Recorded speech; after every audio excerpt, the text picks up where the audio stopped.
T minus 1 minute.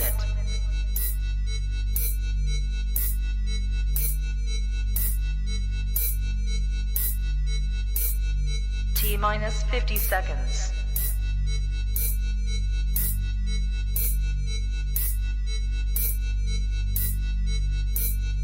T minus 40 seconds.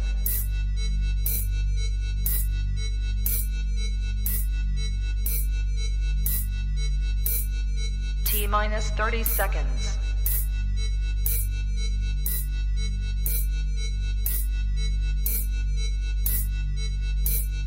T minus 20 seconds.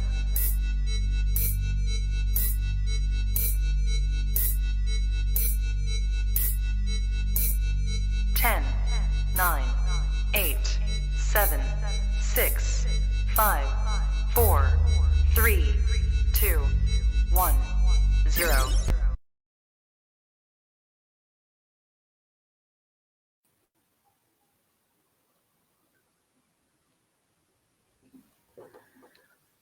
Hola, muy buenas tardes a todos y a todas los que nos ven a través de esta plataforma.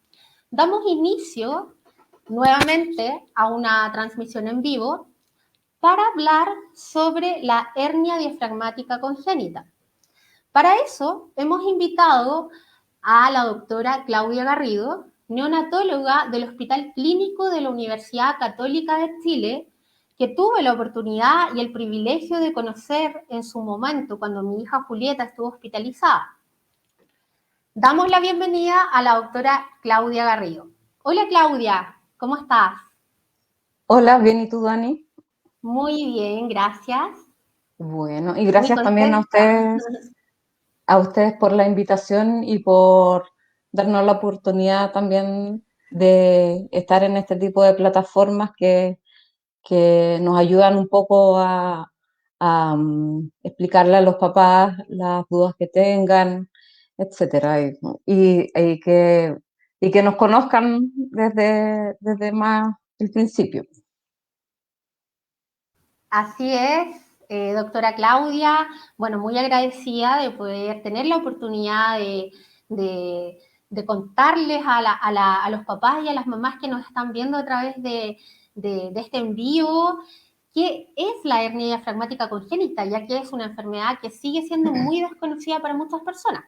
Entonces, para dar inicio a nuestra entrevista, vamos a comenzar con la pregunta que es la hernia diafragmática congénita HDC, doctora Claudia.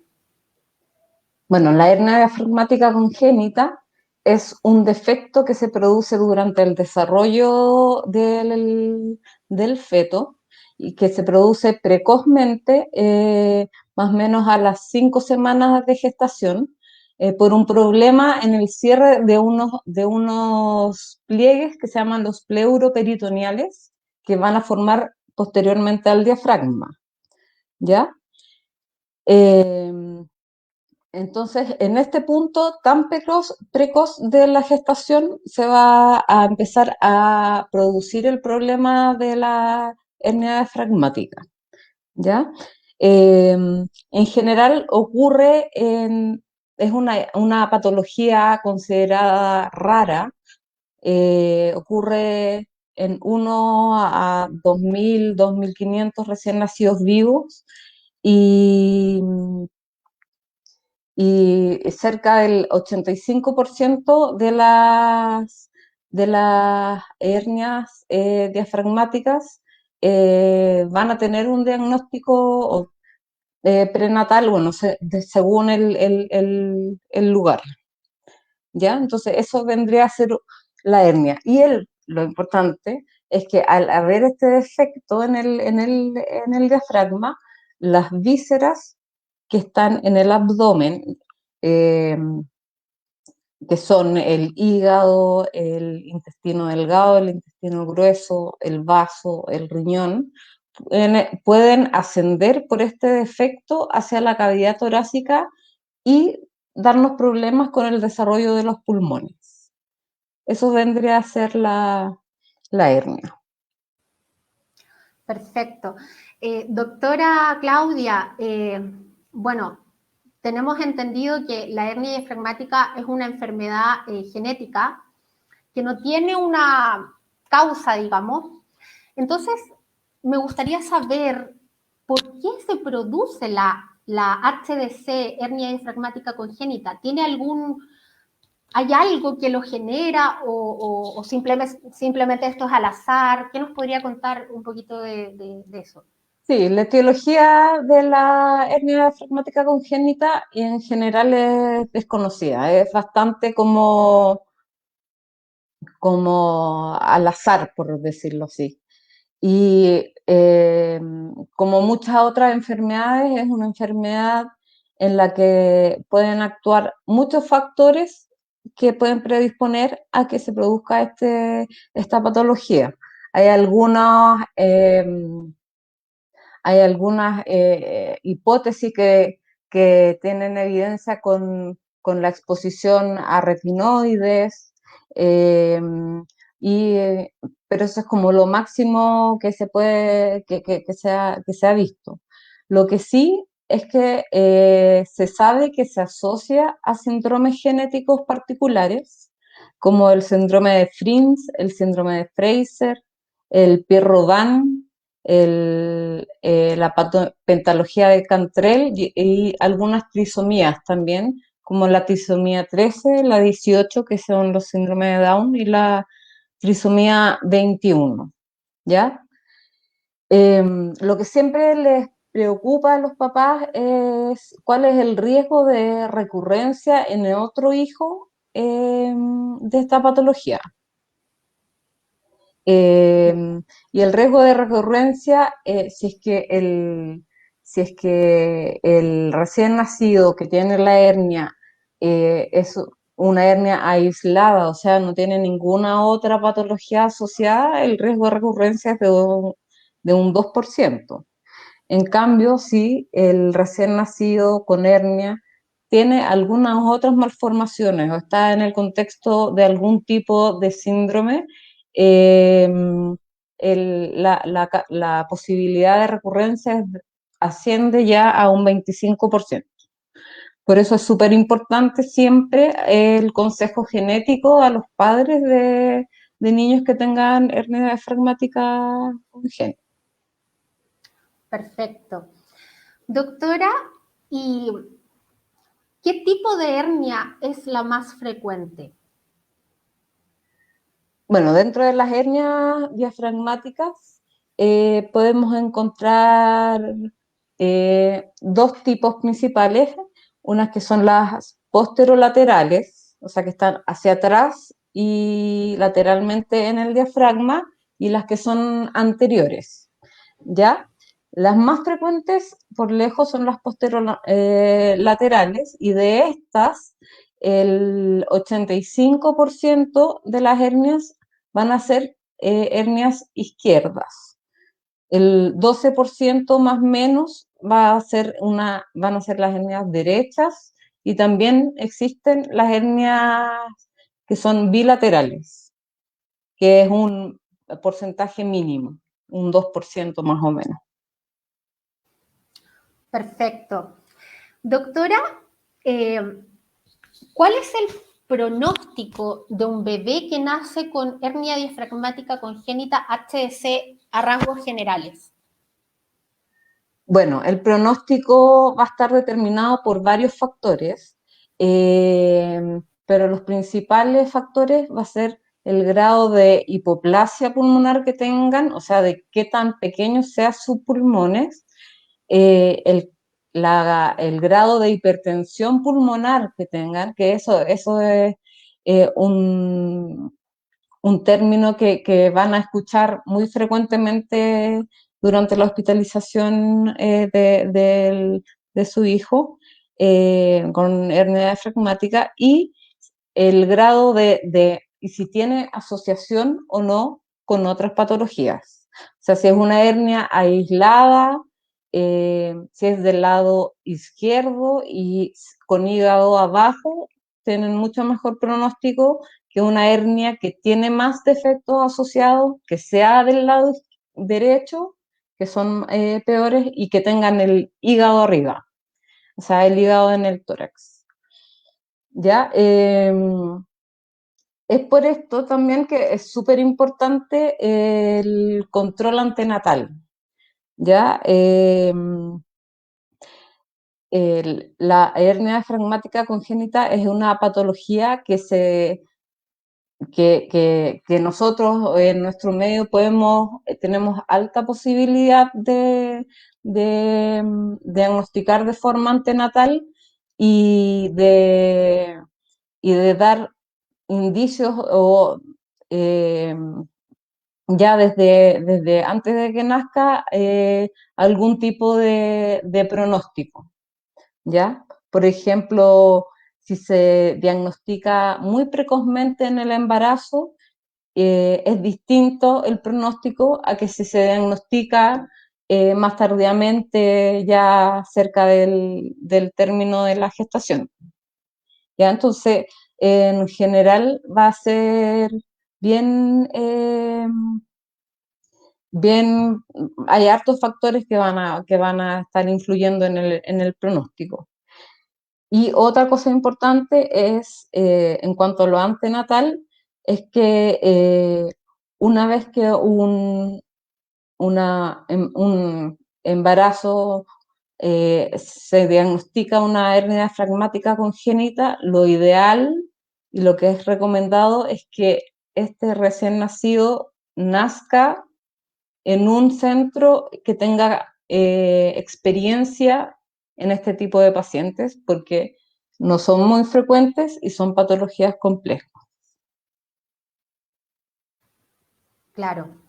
Doctora, y usted mencionó el tema de la hipertensión pulmonar. Eh, yo lo había escuchado para que los papás que nos están viendo y a lo mejor si tienen alguna duda referente a qué es la hipertensión pulmonar, usted nos podría comentar en general qué es lo que es y por qué es tan complicado la hipertensión.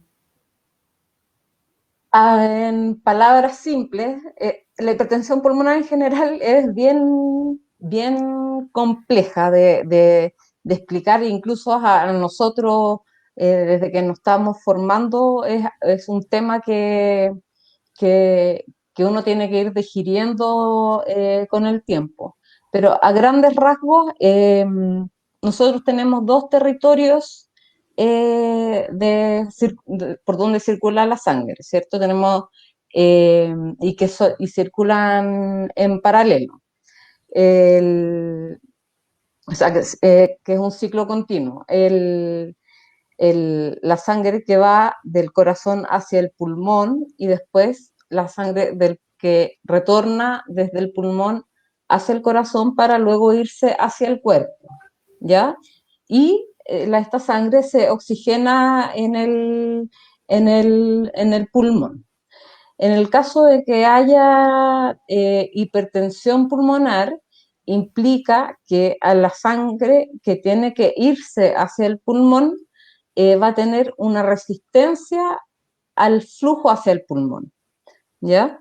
Entonces, el paciente le va a costar más tener saturaciones y oxigenación normal, ¿ya? Y es por esto que dentro de algunas estructuras que nosotros, que nos ayudan mucho durante el tratamiento de estos pacientes, existe un conducto que nos ayuda a bypassear un poco, a saltarnos el pulmón, que es el ductus arterioso, y que permite que finalmente la sangre que no puede pasar hacia el pulmón pueda directamente, porque tiene mucha presión, se vaya hacia el territorio sistémico, pero con una saturación de oxígeno no adecuada o insuficiente. Perfecto, Eso es doctora. más o menos la Muy hipertensión. interesante. Entonces es algo con lo con lo que las guaguas nacen no, y es algo que tenemos que ir manejando con el tiempo, incluso hasta en el o sea, después del alta hay muchos niños que siguen con algún grado de hipertensión pulmonar y requieren de tratamiento para la hipertensión. Perfecto, doctora. ¿Qué secuelas puede dejar la hernia diafragmática congénita? Bueno, en general existen varias secuelas que pueden tener los niños con hernia diafragmática, secuelas que son en general manejables con tratamiento. Tenemos, por ejemplo, primero las secuelas en todo lo que es la alimentación, porque son pacientes, los más graves sobre todo, que están mucho tiempo intubados, entonces hacen una aversión a la alimentación por boca. Muchas veces nos cuesta que empiecen a tomar la leche por la boca porque porque tuvieron mucho tiempo un tubo dentro de su boca. Entonces, esa es una de las complicaciones como más inmediatas que podemos tener post cirugía. Otra de las complicaciones que vemos frecuentemente es el reflujo gastroesofágico. ¿Qué es el reflujo gastroesofágico? Es eh, cuando el contenido gástrico se devuelve hacia el estómago, se devuelve hacia el esófago, ¿cierto? Y produce incluso regurgitaciones donde uno ve la salida de alimentación hacia afuera por la boca, o pueden producir irritación del esófago. Eso dentro de lo que vemos en el inmediato, y también podemos tener complicaciones que se dan más infrecuentemente como reherniaciones postquirúrgicas, ya sea en el periodo cercano a la cirugía o más adelante en el tiempo. Podemos tener complicaciones en el aparato digestivo propiamente tal, de rotaciones intestinales, de obstrucción intestinal, que también ocurren en algunos casos. Y ya para el más largo plazo, pensando ya en un paciente que se fue de alta y que está siguiendo una rehabilitación post hospitalización, porque estos son pacientes, son niños que van a requerir un seguimiento mucho más a fondo, mucho más minucioso que niños que no hayan tenido este tipo de patología. Entonces, dentro de lo que se va controlando es primero la audición. Es importante ir viendo que no tengan problemas de audición, o que se vaya, o que si lo tienen, haya un tratamiento. Esto porque se ocupan muchos fármacos que a veces pueden ser ototóxicos o te causar algún daño en la audición. Eh, y además por el grado de gravedad que pueden tener, también es recomendable que sean seguidos por un otorrino, por lo menos por un tiempo. También por oftalmología, porque hay muchas veces que pueden quedar con algún grado de vicio de refracción o estrabismo también. Otra cosa importante es que a veces pueden tener malformaciones por esta malposición del pulmón, pueden tener alteraciones en su columna y tener ciertos grados de escoliosis, por ejemplo. Entonces eso también es algo que se tiene que evaluar por traumatología. Y también muchos niños quedan con un daño pulmonar permanente, pueden tener más riesgo de tener infecciones respiratorias, sobre todo durante el primer año de vida, e incluso pueden requerir eh, soporte o ayuda, tratamiento con salbutamol o otros broncodilatadores por algún tiempo. Perfecto, Eso más o doctora. menos. Nos queda más o menos claro. Y doctora, ¿cuál es el tratamiento para esta patología, para la hernia diafragmática congénita, HDC? Sí, mira, el tratamiento de la hernia, el tratamiento que se considera el tratamiento como curativo de la hernia es la resolución de la hernia, o sea, devolver las asas que están en el tórax hacia el abdomen mediante un procedimiento quirúrgico que puede ser de distintos tipos y según el grado de herniación que haya. Eh, por ejemplo, hay hernias que son pequeñas y que pueden ser resueltas tan solo con la exploración del defecto y hacer una sutura en el defecto, y eso podría ser la cirugía curativa de la hernia, y después estos pacientes pueden andar bastante bien y bastante rápido.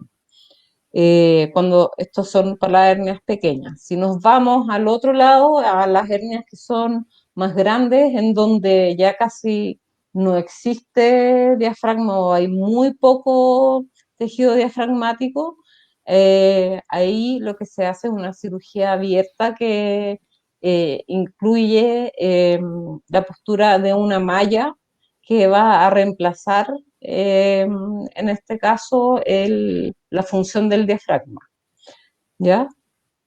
Ya, Entonces quedan con una movilidad reducida en ese lado por el efecto de la malla, pero finalmente es la única opción en esos casos del cierre del defecto.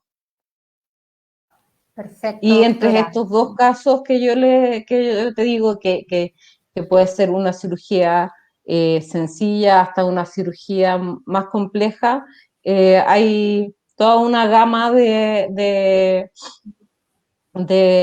presentaciones, desde que se puede ocupar un poco de malla, pero también tiene diafragma, o defectos musculares más grandes que no necesitan malla, pero igual va a quedar un poco más tenso el diafragma, por ejemplo. Pero el tratamiento como de la patología es la cirugía. O sea, sin cirugía no va a haber resolución. Perfecto, perfecto, doctora. Súper claro. Otra duda. ¿La hernia diafragmática congénita HDC solo afecta a los pulmones o puede también afectar otros órganos también? En general, como es una patología en donde hay primero un defecto en el diafragma, ahí ya vemos que hay una afección de otro órgano, ya que sería el diafragma, se ve afectada tanto el tamaño como las características histológicas o características anatómicas de los vasos y de los bronquios de los pulmones. Entonces, no solamente el tejido pulmonar, sino que el tejido que irriga los pulmones, o sea, la vasculatura pulmonar, la que puede también verse afectada. Muchas veces también tenemos afección en el corazón, tal vez no tanto en forma o en que tenga una malformación cardíaca, sino que por estar apretado por la hernia puede tener algún tipo de disfunción y de mal funcionamiento que se tiene que manejar con algún tipo de droga. Y además, también en esta patología se ve afectada todos los órganos intraabdominales, o sea, el intestino grueso, el intestino delgado principalmente, eh, al, al ascender hacia la cavidad torácica, muchas veces se disponen al devolverlos hacia el abdomen de una forma anormal, y quedan, como les decimos nosotros, con una malrotación intestinal que los predispone a veces a tener obstrucciones intestinales en algunos pacientes. Claro. Doctora, esta pregunta es muy interesante porque va relacionada con algunas preguntas que nos hicieron algunas mamás a través del Facebook, ¿ya? Se la voy a hacer y posterior a que le realice la pregunta, voy a leer las preguntas que nos escribieron estas mamás para poder profundizar un poquitito más en este tema, ¿ya? Ya. Posterior a la reparación de la HC, hernia diafragmática congénita, ¿se podría volver a reherniar un bebé? ¿Por qué motivo? ¿Y en qué casos se da? Sí, en general existe riesgo de herniación de la postcirugía. El porcentaje de reherniación en general no es alto, es bajo, y depende principalmente de las habilidades del cirujano, de qué tan grande haya sido la hernia diafragmática y de qué otras complicaciones haya tenido el paciente durante el postoperatorio. ¿Ya? Pero en general es bajo el porcentaje de reherniación. Perfecto. Entonces voy a leerle las preguntas que nos hicieron estas mamás para considerarlas, ya que nos escribieron y se dieron el tiempo y tienen dudas específicas. La primera pregunta es de la mamá de Tiare, Scarlett Figueroa. Nos pregunta, ¿es posible que un bebé que le cerraron el diafragma con su mismo músculo se vuelva a reherniar? Sí, es posible. Es posible que se vuelva a reherniar. Ahí yo creo a lo que va la mamá de Tiare es que, claro, al usar el mismo músculo del paciente, va a quedar va a quedar tenso el diafragma finalmente, y el miedo es de que eso, por la tensión que quede, se pueda separar de nuevo. Pero en general el diafragma va a ir creciendo con el niño y ese riesgo va a ir disminuyendo con el tiempo. Ya, perfecto. La otra pregunta la realizó Camila Ibarbe y ella escribe, me gustaría saber si a un bebé lo operan y le ponen malla, ¿es 100% probable de que en un futuro se tenga que volver a operar? Porque tengo entendido que la malla no crece con el cuerpo y evidentemente el tamaño de la malla del recién nacido no cubrirá el espacio de un niño o niña de 3 o más años, y de ser así, ¿es una operación igual de riesgosa? Sí, mira, este es un tema más bien quirúrgico, que lo manejan mejor los cirujanos, pero en general, cuando tienen malla no implica que no tengan nada de diafragma. Entonces el diafragma también va a ir creciendo, y finalmente la malla va a ir quedando más chica respecto al diafragma que va a ir desarrollándose.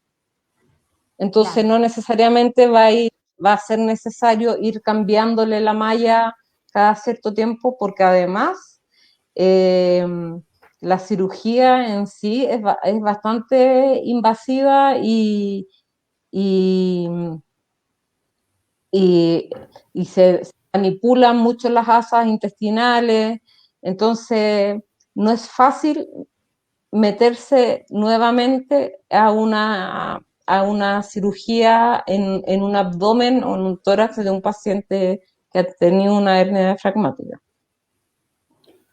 Perfecto, doctora. Esta pregunta la realiza Daniela Araya Arancibia, que es mamá de Agustín Cruz. Ella escribió: mi bebé quedó con parte de su tórax bajo hundido después de la operación. Me dijeron que era normal por sus antecedentes y solía ocurrir. Mi pregunta es, si esto le causa a futuro alguna complicación o puede vivir así sin ser necesaria una operación para corregir. A la vez me sumo nuevamente a la pregunta anterior de que si la malla se adapta y crece con los pequeños o se debe volver a operar en algún momento. En este caso, a veces los pacientes pueden quedar con una malformación en el tórax que se llama pectum excavatum. No sé si lo han escuchado, que es como que si tuviesen más hundido la parte inferior del, del esternón, ¿ya? Eh, si es que no es si es que no está dando molestias ni es, eh, ni es un impedimento para el diario vivir del niño en general, puede quedar así, ¿ya? Muchas veces pueden tener resolución quirúrgica que va a ser ya una resolución más traumatológica que, que claro, de los traumatólogos más que de los cirujanos infantiles, ¿ya? Y, y esa reparación quirúrgica puede hacerse si es que el niño ya cuando más grande ya presenta como molestias eh, como psicológicas a raíz de esto, o porque le está afectando en su capacidad de, de desempeño y de respirar y en su vida diaria. Perfecto, doctora. Se han ido sumando algunas preguntitas de algunas mamás y voy a ir con una pregunta de Claudia Bajardo, que es la mamá de Nehuen. No sé si te acuerdas de Nehuen. Ella quiere saber, un niño que nació con HDC y estuvo con ventilador mecánico y traqueotomía hasta los 4 años, ¿es normal que después de la descanulación le den crisis obstructiva? ¿Hasta por cuánto tiempo se pasa esa etapa? Pregunta Claudia. Una de las secuelas que pueden tener los niños que tuvieron hernia diafragmática, ya sea que estuvieron con traqueostomía o no estuvieron con traqueostomía, es un daño pulmonar crónico y que tengan sus pulmones un poco más reactivos a estímulos externos nocivos como la congestión, o sea, la contaminación o que ante una infección viral se puedan comprometer más que un niño que tenga sus pulmones totalmente sanos, ¿ya? Esto puede ir disminuyendo con el tiempo. El pulmón se desarrolla hasta los 7 años, ¿ya? Entonces, tenemos que esperar a que siga desarrollándose su pulmón, que tenga las menos noxas posibles ambientales, que no crezca en un ambiente donde haya tabaquismo, donde se ocupe calefacción a leña, ¿ya?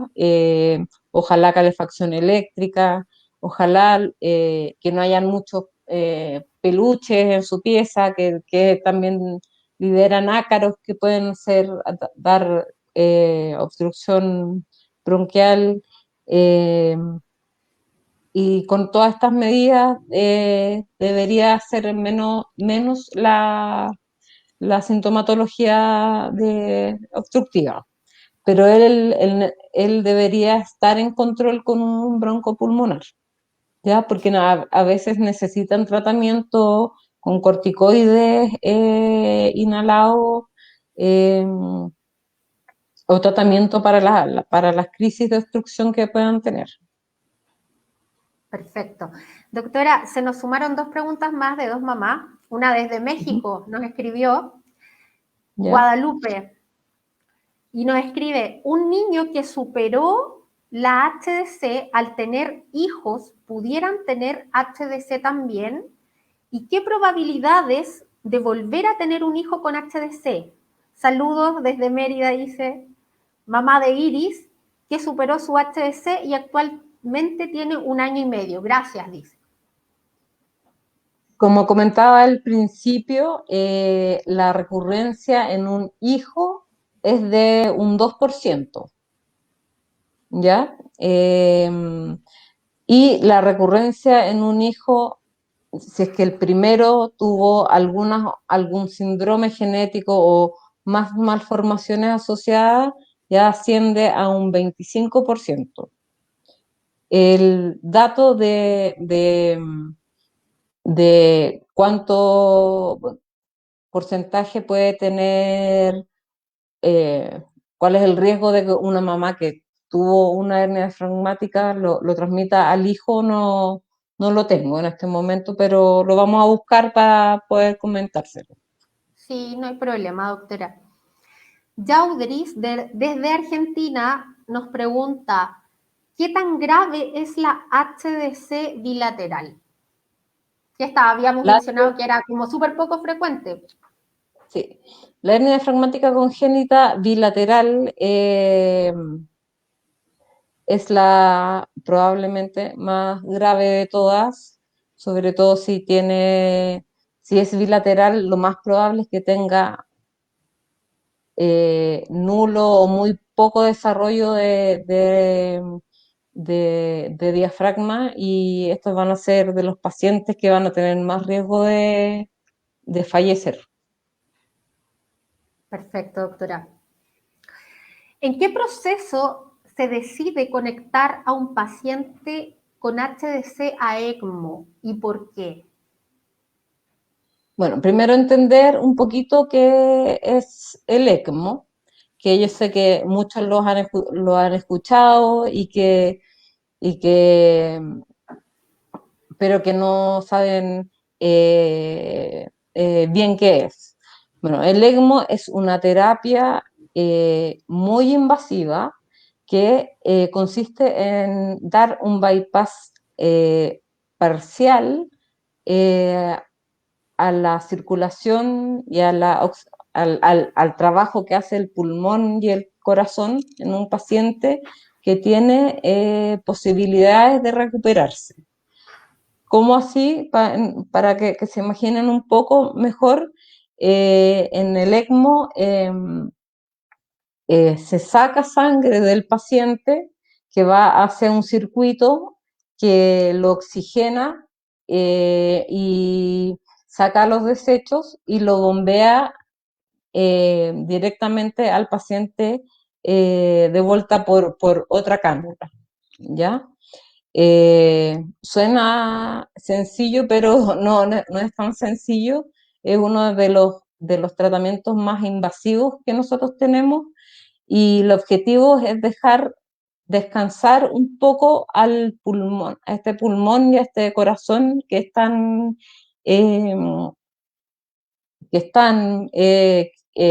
sobreforzados si es que no se les da este apoyo, ¿ya? Cuando decidimos dar ECMO,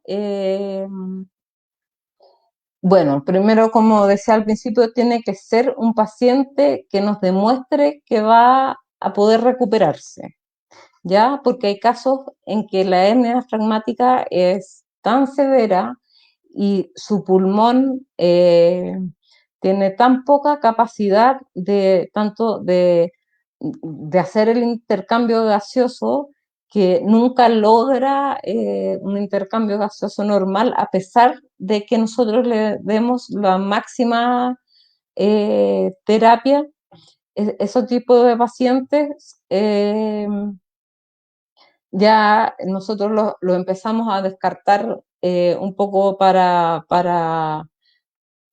ofrecerles el ECMO. O sea, tiene que ser un paciente que nosotros veamos alguna posibilidad de reversibilidad y de que pueda su pulmón tener algo de funcionamiento posterior a la reparación quirúrgica. ¿Ya?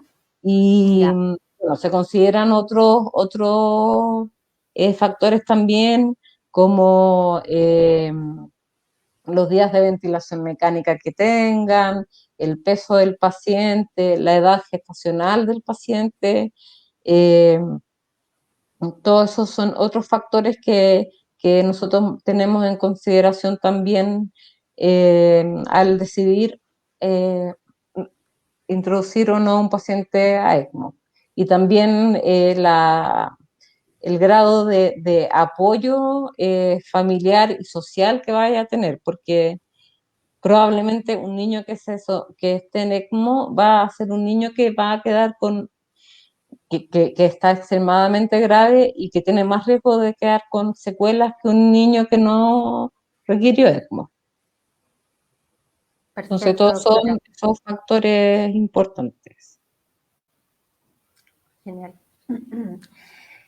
¿Qué es el Nissen y para qué sirve? Hay varias mamás que nos han hecho esa pregunta y la verdad es que nosotros no somos expertos en esa materia, no sabríamos responderlo. Entonces, desde su mirada de médico, yo sé que esto ya también habla como un tema más quirúrgico, pero en ámbito general, ¿qué nos podría comentar del Nissen? ¿Qué es el Nissen y para qué El sirve? Nissen o funduplicatura de Nissen es un procedimiento quirúrgico que se hace en pacientes que tienen un reflujo gastroesofágico patológico, o sea, un reflujo gastroesofágico que no les permite crecer y no les permite alimentarse de forma adecuada vía oral, ya sea por sonda o por boca, y que consiste en hacer como una bufanda,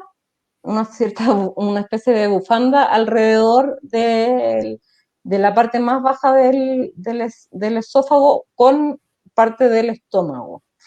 Entonces lo que ocurre cuando hacen este procedimiento es que esta parte del esófago que antes estaba muy amplia porque no tenía diafragma, queda más apretada y más ajustada e impide que se produzca el reflujo. Por lo tanto, el paciente eh, tiene la posibilidad de empezar a alimentarse por boca o vía enteral, al menos. Perfecto. Y eso se va decidiendo caso a caso. No todos los pacientes con hernia lo necesitan, pero sí finalmente un porcentaje no menor va a necesitar una funduplicatura de Nissen en algún momento. Perfecto, doctora. ¿Qué es el botón gástrico? ¿Para qué sirve? Y si el bebé lo debe tener para siempre o no, que son preguntas que muchas veces las mamás se hacen. El botón gástrico, bueno, se asocia a las gastrostomías, ¿cierto? Las gastrostomías es cuando hay una conexión desde el estómago hacia el exterior, ¿ya?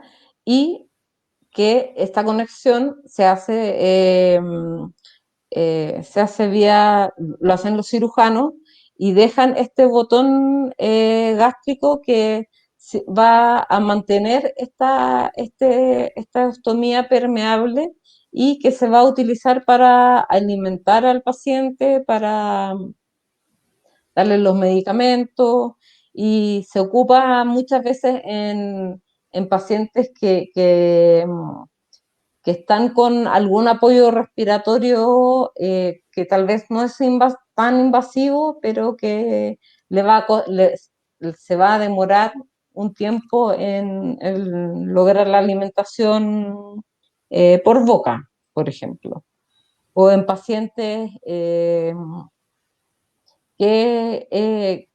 sí, principalmente en ese tipo de pacientes, en pacientes que uno ve que se va a demorar un poco en sacar el ventilador y que tienen una vía digestiva que es totalmente competente a, y que van a poder utilizarla bien.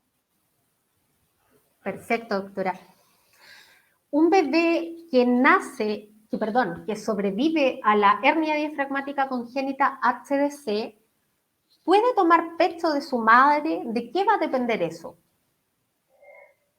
Bueno, primero el paciente que tiene el recién nacido con hernia diafragmática, inicialmente, bueno, el manejo inicial es llevarlo de inmediato a la UCI neonatal, intubarlo, ponerle varios tipos de vías y catéteres, y entonces en esas condiciones no es posible la lactancia. Pero sí, lo que nosotros hacemos es incentivar a la mamá a que se empiece a sacar leche desde el momento en que nace la guagua, y que se empiece a guardar la leche, porque esa leche después la va a necesitar el recién nacido. Entonces se empieza muchas veces les cuesta porque están bajo un estrés grande de no saber qué es lo que va a pasar, no entender muchas cosas que están ocurriendo, pero es primordial que se empiecen a estimular la extracción de leche porque posterior a la cirugía, nuestro objetivo es empezar lo más precozmente posible eh, alimentarlos por boca o por sonda nasogástrica al menos. Y nuestro objetivo es que esa alimentación sea leche materna. Perfecto. Pero puede un bebé que logra, por ejemplo, tomar por boca, tomar pecho de su madre, o lo logran, digamos, porque es Sí, o una sea, incertidumbre. finalmente, pero eso va a ser como bien más alejado en el tiempo, según la hernia que tenga. Si una hernia, por ejemplo, hace poquito tuvimos una paciente con una hernia eh, que fue súper buena, que se operó de forma rápida, que se empezó a alimentar rápidamente por sonda, que de hecho requirió eh, poco tiempo de apoyo respiratorio. Entonces, en ella se pudo empezar a dar pecho de forma súper precoz, ¿ya? Pero hay casos en que el paciente se va a demorar más en sacar el soporte respiratorio, porque son hernias más severas. Entonces, en ese caso, nuestro objetivo sí también es que logre llegar a tomar pecho en algún momento, pero en esos casos puede ser más difícil o incluso puede que llegue a no lograrse eh, si es que pasa mucho tiempo o si la mamá se desmotiva con la lactancia, que es algo que Claro. nosotros tenemos súper presente y personalmente trato de incentivarlas y de hacerles barra para que Mm, se saquen leche, y porque el paciente antes de operarse no puede alimentarse, pero después les aseguro que van a tener mucha hambre. Sí. Bueno, doctora, y cuando el bebé se encuentra hospitalizado, ¿los familiares lo pueden visitar o solamente sus padres? ¿Cómo es este sistema de las visitas? Mira, actualmente por el contexto epidemiológico por el que estamos cursando, tenemos las visitas súper limitadas. Puede entrar la mamá o el papá 1 hora al día en un horario definido, ¿ya? Por lo menos ese es el esquema que estamos haciendo nosotros en la Universidad Católica. Eh, y es súper difícil para los papás porque lo ven 1 hora al día, ¿ya? Entonces, nosotros quisiéramos que eso, que pudiera ser más tiempo, pero tenemos que también tomar las medidas y el resguardo necesario para evitar cualquier tipo de contagio Claro. por coronavirus principalmente, ¿ya? Que eso es lo que nos está entorpeciendo en este momento. Eh, Antes de la pandemia, podía estar todo el día la mamá, desde las 9 de la mañana hasta creo que las 8 de la noche, 7 de la tarde, como te tocó a ti, Dani, tú podías estar No me acuerdo. harto tiempo e incluso podías entrar eh, con el papá de la Julieta o incluso con tu mamá, que muchas veces fue Sí. la que estuvo ahí apoyándote. Y ahí podían estar mucho más tiempo y, y, y podían estar enterados mucho más encima de las cosas que iban pasando. Eso es el escenario ideal finalmente, pero dado el contexto eh, epidemiológico en el que estamos pasando ahora, eso no es posible. Claro, se Pero entiende sí, perfectamente. sí, sí lo que hacemos es muchas veces se envían fotos a los papás, las psicólogas sobre todo se encargan de eso, de mandarle fotos a los papás, de, de mandarle videos también a veces. También nosotros siempre hemos estado súper abiertos a responder eh, los llamados telefónicos de los papás durante la tarde, bueno, durante todo el día para informar cómo está su hijo. Perfecto. Doctora, dejando como, porque eso es, era antes de la pandemia, dejando un poco de lado la pandemia y yendo al tema del apego, que es un tema muy importante con la mamá, sobre todo los primeros meses. ¿Lo pueden tocar, tomar? ¿Es recomendable? ¿Las condiciones lo permiten o no? Bueno, ahí también va a depender del grado o sea, de la gravedad de la hernia que tenga. Porque si es un paciente que se pudo operar precozmente porque requirió poco apoyo ventilatorio eh, y se opera dentro de los primeros días de vida y se empieza a alimentar precozmente, eh, y se extuba precozmente, es mucho más factible que la mamá lo tome en brazos, ¿ya? Pero los pacientes que están más graves y que están intubados y que tienen, eh, tú te vas a acordar que tienen muchos cables puestos, electrodos para censar la frecuencia cardíaca, la saturación, la frecuencia respiratoria. Ahí se hace un poco más difícil pasarles el paciente a los papás y además que es un riesgo porque puede desconectarse algo, se puede mover el tubo, etcétera. Pero sí lo pueden tocar, sí pueden acercarse a ellos, tocarlos, hacerles cariño, hablarles, cantarles. Eh, Mm. Muchas veces las cunitas de los pacientes están llenos de fotos y dibujos de los hermanos, de los familiares. Entonces, para hacerlo como un lugar un poco más acogedor para el recién nacido. Sí. Pero apenas se puede,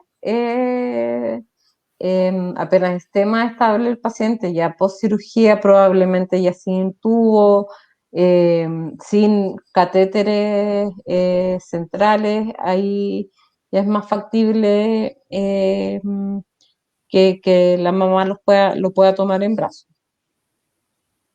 Perfecto, doctora. Ahora vamos a ir con dos preguntas que nos hicieron dos mamás en el Facebook.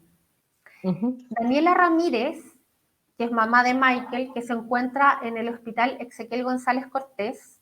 Ella quiere saber cuánto tiempo puede durar un recién nacido entubado y en qué casos se hace una traqueotomía. Bueno, un paciente con una hernia diafragmática congénita severa de las más grandes, que ya sería tipo C o tipo D, son los pacientes que tienen más grado de daño pulmonar, más hipoplasia pulmonar, y por lo tanto van a estar más tiempo intubados que un paciente que tenga una hernia diafragmática eh, más leve. El tiempo, así como en exactitud, yo no le podría decir al papá de Michael va a estar tanto tiempo intubado, ¿ya? Pero si es que es una hernia que es grande, que requirió harto soporte, probablemente el tiempo de intubación no va a ser menor a un mes. 3 semanas, o sea, con mucho, con mucho optimismo podría decirle 3 semanas, pero por lo general están un mes o 2 meses o incluso más tiempo eh, intubados, porque se van agregando otro tipo de complicaciones también, ¿ya? Eh, la traqueostomía es una muy buena opción para pacientes que sabemos que van a requerir un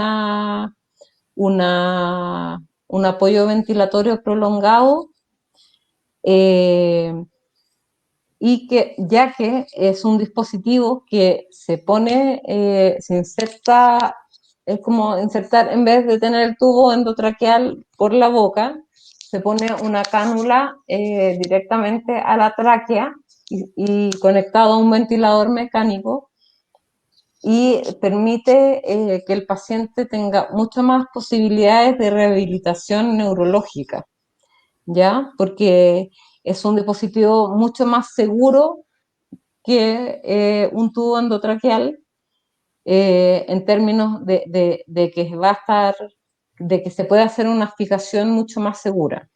Entonces, los pacientes cuando se les hace traqueostomía, pueden empezar a rehabilitarse, a tener mayor rehabilitación neurológica, y además que si ya están 2 meses o 3 meses intubados, son guaguas que ya necesitan tener más interacción con su medio, uno ve que se aburren, lloran para que uno les vaya a hacer cariño. Entonces la traqueostomía en esos casos, por lo menos como opinión personal, yo estoy muy a favor de realizarlas porque se ve un cambio en el paciente. O sea, el paciente se empieza a incorporar más, se puede empezar a trabajar más con él, incluso se pueden ir a la casa con traqueostomía, no así con un tubo endotraqueal. Claro. Perfecto. Doctora, tenemos también otra pregunta que nos hace una mamá desde Puerto Montt, Jennifer Ponce, y comenta que ¿Ya? por seguridad ella prefiere no viajar a Santiago y atiende a su bebé en su ciudad. La pregunta de ella es, ¿qué exámenes, aparte de la radiografía que se realiza cada 6 meses, le tiene que realizar su pediatra, su cirujano al bebé? Este es un paciente que ya fue operado, que ya nació, Claro, que la verdad es que no especificó mucho, pero yo me imagino que ya es un bebé operado y ya está en su casa, solo que viven en Puerto Montt, y ella comenta que no puede viajar a Santiago porque por el tema este de seguridad, la pandemia y lo que está ocurriendo. Ella quiere saber, porque se supone que las radiografías de tórax, como para llevar un control de cómo van los pulmones del bebé, se toman cada 6 meses aproximadamente. Entonces, claro, aquí está un poquito, quizás no muy clara la pregunta, pero lo que yo me imagino es, ella quiere saber eso, o sea, cada cuánto tiempo se le envía a tomar exámenes al bebé, ya sea por la parte pediátrica o el cirujano, digamos, más o en menos, general, aproximado. por lo menos nosotros tenemos eh, como una pauta de seguimiento de los pacientes que han tenido hernia esfagmática congénita y sobre todo una pauta bien estricta de los pacientes que han estado en ECMO. Eh, lo recomendable es que, aparte de que es que el pediatra que lo vea se instruya al respecto y, y sepa que tiene que derivarlo con neurología porque probablemente necesite tratamiento de neuroestimulación, kinesiología, fonoaudiología, etcétera, según cómo esté el paciente. La verdad es que acá no tenemos mucha información del estado del pequeño, pero necesitan también control con broncopulmonar, ¿ya? Tal como habíamos hablado antes, los pacientes pueden quedar con una hiperreactividad bronquial dado por su hipoplasia pulmonar y por su patología, ¿ya? Y aparte tienen que tener el control habitual de cualquier niño, o sea, las vacunas se las tiene que poner a tiempo, ¿ya? Y sobre todo tienen que ser súper mateos con eso, porque es un paciente que va a ser más lábil a cualquier infección, sobre todo infecciones respiratorias. También a veces Claro. pueden tener problemas en el crecimiento y en el desarrollo, eh, y entonces sería recomendable también que lo viera un nutriólogo o una nutricionista para optimizar la alimentación una vez que pueda empezar a alimentarse con cosas distintas que sea la leche. O si está con leche, optimizarle el grado de aporte calórico proteico en la leche. Claro, perfecto, doctora. Ahora vamos a cambiar un poquito como de la hernia diafragmática y nos vamos a enfocar como la fundación, Rayito de Luz. Me gustaría saber, ustedes como equipo médico del Hospital Clínico de la Universidad Católica de Chile, ¿cómo visualizan el apoyo que nosotros entregamos como fundación? ¿Algún consejo o sugerencia que podamos mejorar? Mira, a mí me parece que exista esta fundación así espectacular, ¿ya? Mm, Porque hay hartas patologías que nosotros vemos en los niños y bien complejas y que finalmente no tienen dónde recurrir en términos de recurrir como a pares, ¿ya? Entonces, el hecho de que exista esta fundación y que papás que han tenido hijos con hernia diafragmática y que ya pasaron todo el periodo de gravedad o que están pasando, que están en ese momento, eh, el que estén y tengan la experiencia y que otros papás puedan dar la experiencia que ellos tuvieron es súper importante, porque es algo súper desconocido.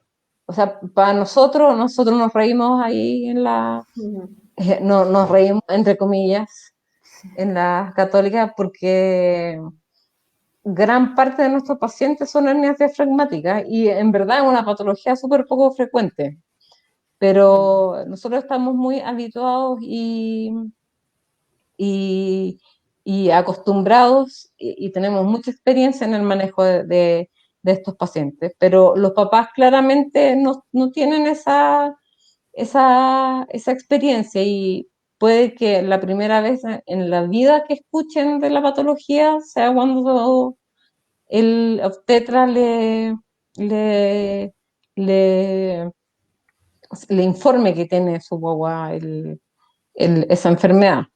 Entonces, sí, me parece eh, primordial que hayan este tipo de, de grupos. Ojalá que existieran más para otras patologías. Yo sé que existen para otras patologías, que se apoyen entre ustedes, que, y que finalmente compartan su experiencia eh, y, y eso principalmente. Yo creo que lo que sí, dentro de lo que podemos mejorar, que tú me preguntas, yo creo que estas instancias de conversación son súper importantes. No cuesta nada sentarse un rato a conversar sobre un tema, puede llegar a harta gente, pueden surgir dudas a partir de esta conversación y yo no estoy, estoy disponible para poder resolverlas también si es que fuera necesario. Ya, mm. entonces, como que los insto a ustedes a realizar más instancias como esta, que me parece bastante entretenido y, y que puede llegar a harta gente. Sí, así es, doctora. Bueno, y vamos con la última pregunta. Esta es más que nada para, como qué mensaje o qué le podría decir usted desde la mirada del médico a todos los papás que nos están viendo en estos momentos a través del Facebook, de otros países quizás, que están iniciando, comenzando este difícil camino de incertidumbre, de esta enfermedad tan poco frecuente y que sigue siendo desconocida para muchas personas. ¿Qué mensaje le podría transmitir, doctora Claudia? Bueno, el principal mensaje que yo les podría transmitir y que yo se lo digo a los papás con frecuencia, porque yo lo he visto, es que los recién nacidos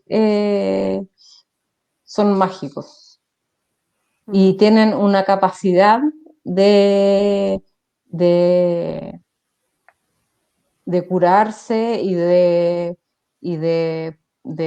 estar mejor mucho más grande de la que tiene una persona adulta o incluso un niño. Y esto es porque el recién nacido está aún en desarrollo. y le queda mucho por desarrollar, por crecer. Entonces, yo soy bien como optimista en general, eh, porque he visto casos de pacientes que, que uno creía que no les daba mucha esperanza y que finalmente te terminan sorprendiendo, y ojalá que todos los recién nacidos nos terminaran sorprendiendo. Eh, Lamentablemente no es así. Hay casos que la patología es tan severa que el paciente puede morir incluso a pocos minutos de nacido, pero que tengan la convicción los papás de que, aparte de que son mágicos, nosotros los neonatólogos sabemos eso y nos la jugamos siempre todo por el paciente. Qué bonito. Bonito, doctora. Bueno, yo le agradezco enormemente este tiempo, esta oportunidad de poder compartir con nosotros y resolver las dudas, que eran bastantes. Y bueno, muy agradecida y poder, es una instancia muy importante, ya que ojalá cuando yo me diagnosticaron a mi Julietita la hernia diafragmática congénita, hubiese tenido quizás la oportunidad de poder ver este tipo de videos, de dudas bueno, que los papás se hacen frecuentemente y son súper importantes para su tranquilidad. Entonces yo le quiero dar las gracias, Claudia. Además que hay como un lazo ahí que tenemos con la Julietita. Estuvo mucho tiempo con la Julietita en el hospital y la verdad muy agradecida porque sacaron a mi hija adelante y así como muchos niños más. Así que es importante educar en la enfermedad, la hernia diafragmática congénita. La próxima semana, bueno, vamos a seguir haciendo en vivo y la próxima semana vamos a estar con la doctora Eugenie, que va a estar Ana, nuestra vicepresidenta, y también queremos invitar al doctor Fernando Bulletin, que él ya ve como más la parte de cirugía, quirúrgica y todo eso, para poder preguntarle algunas cositas referentes a ese tema. Así que, Claudia, muy agradecida y por el apoyo y les enviamos en representación de la Fundación, de todos los miembros de la Fundación Rayito de Luz, un abrazo a la distancia a cada uno de los médicos del Hospital Clínico de la Universidad Católica, cariños al doctor Alberto Toso, al doctor Matías Luco, a todos los doctores, si es que a lo mejor me falta una ahora, pero a todos.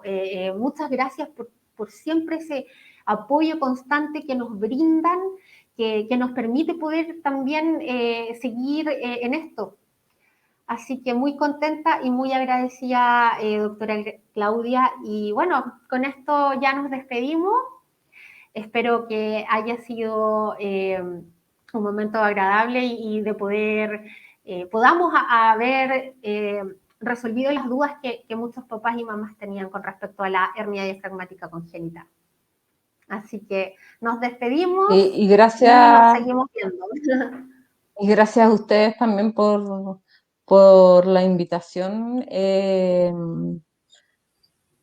Primera vez que doy una entrevista. Siempre hay una primera vez para todo. Siempre hay una primera vez. Así que siempre pues, estoy abierta a conversar y a apoyar siempre dispuesta a apoyar a los papás que están pasando por estos momentos que son bastante complejos y bastante difíciles. Sí, ¿Ya? y es muy importante para nosotros el apoyo que ustedes nos entregan. Así que muy agradecida. Y bueno, con esto nos despedimos, queridos amigos y amigas de la Fundación Rayito de Luz que nos acompañaron en esta transmisión en vivo. Les envío un abrazo a la distancia y nos seguimos viendo. Que estén súper bien. Adiós. Chau. Chao.